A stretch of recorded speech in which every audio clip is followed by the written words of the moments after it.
তুমি আজকে আল্লাহর কাছে তওবা করো, আল্লাহর কাছে মাফ চাও। কেমন হবে? তুমি আল্লাহর কাছে বলবে আল্লাহ ভুল করেছি, আল্লাহ ভুল করেছি, আল্লাহ ভুল করেছি, আল্লাহ ভুল করেছি, আল্লাহ ভুল করেছি। তুমি এমন ভাবে বলতে থাকবে তোমার রহমানের রহমতে জোশ মিলে যাবে।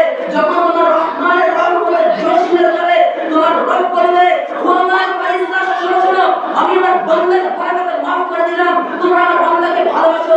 ফেরেশতারা বলবে কি জানো? বলবে আল্লাহ সেটা একদিন গুনাহ করে নাই, দুদিন গুনাহ করে নাই, 3 দিনের গুনাহ করে নাই, 4 দিনের গুনাহ করে নাই, 40 বছর গুনাহ করেছে, সে 50 বছর গুনাহ করেছে। আল্লাহ সে একবার মাফ চেয়েছে, আল্লাহ তুমি তাকে কেমন ভাবে মাফ করলে?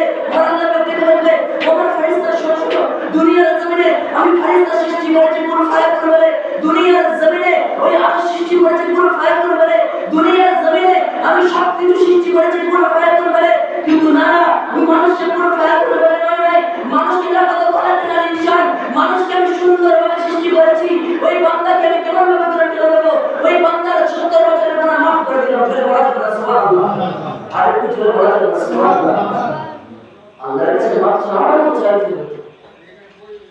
আল্লাহর কাছে মাফ কি আছে? আল্লাহ আমাকে আপনাদের কথা বলি, আল্লাহ দিতে পারে না পারে না, আল্লাহ দিতে পারে না পারে না, আমরা নিতে জানি না।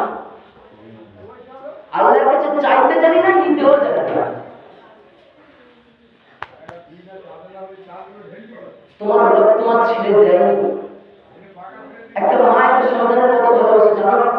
একটা সন্তান যদি কোনো কারণে একটা আনন্দ করে যায়, আচ্ছা মা বলে না, আবার থেকে মা আগে বলে যে ওই বাচ্চাটা তুলে আমাকে ওই আনন্দটা, আর বলে না একটা